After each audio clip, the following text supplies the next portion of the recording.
Absolutely, but I don't have much choice. My wife is an Aston Villa fan, so Oh, oh, it's been oh, it's been a weekend to forget. As you saw in the clip there, Lee was in the upper tier, I was in the lower. It wasn't a pleasant experience. However, there's no need to panic. We're third in the table. We've won a League Cup.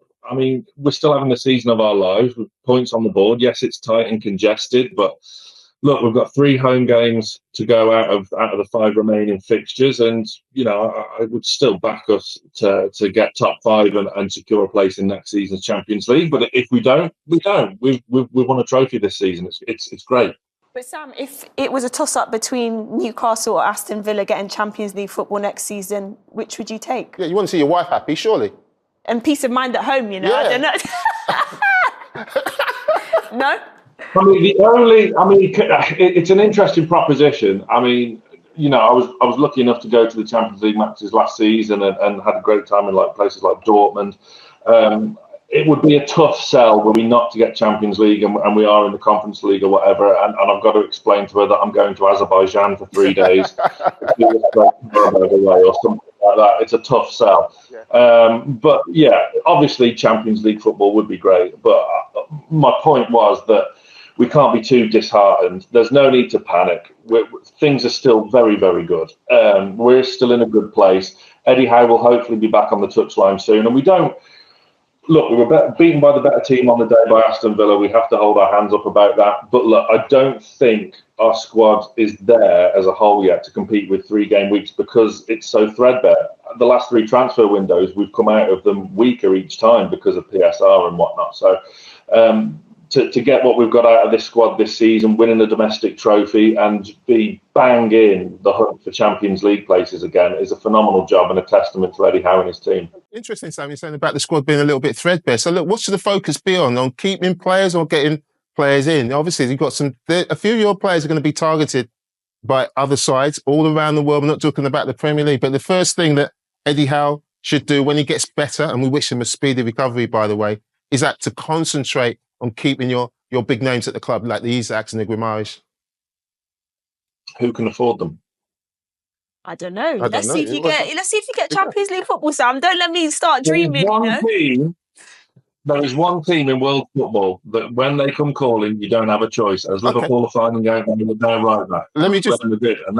They don't need a striker. Let me just. I'm just going to reframe that. If you don't get in the Champions League, Newcastle might not be able to afford them. And I want to have a look at these fixtures in this graphic because that's how important it is. Because with PSR, if Newcastle don't get in the Champions League, you will not be able to keep those players.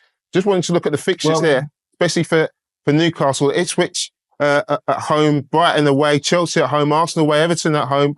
They're tough fixtures, and you said they're a little bit threadbare. Do you think Newcastle can get over the line, Sam?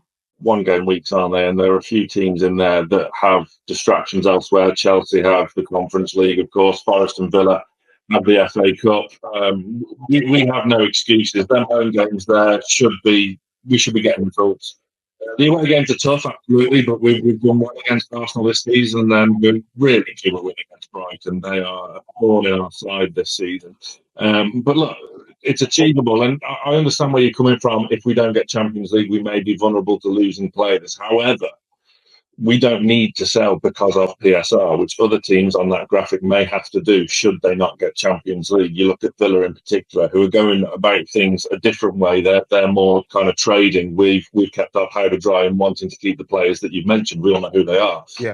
Your Isaks, your Brunos, your Tonales. I put Sven Botman in there as well when he's back fully fit. He's a top class centre half. But our ownership are very ambitious.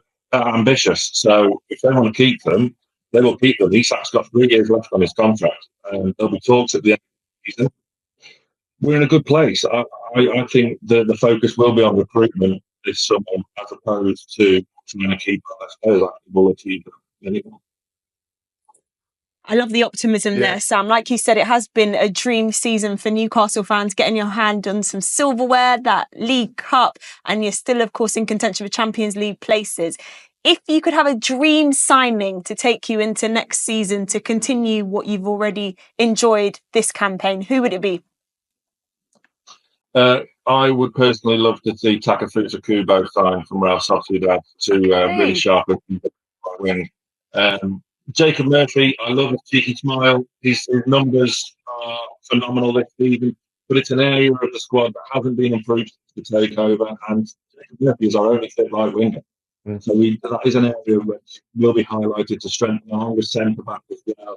Maybe a Diamande from Lisbon or someone of that ilk. But yeah, Taka Kubrick. So Yeah, Japanese international, very Yeah, exciting good player. player. Good player. Love it. Well, Sam, thank you so much Yes, for thank joining you, us. Sam. Best of luck in your household in these last Yeah, weeks. It's going to be yeah, tense as we well go done to your through the Wi-Fi. while. Well done. Send her our congratulations, Sam. Tell her we said hi.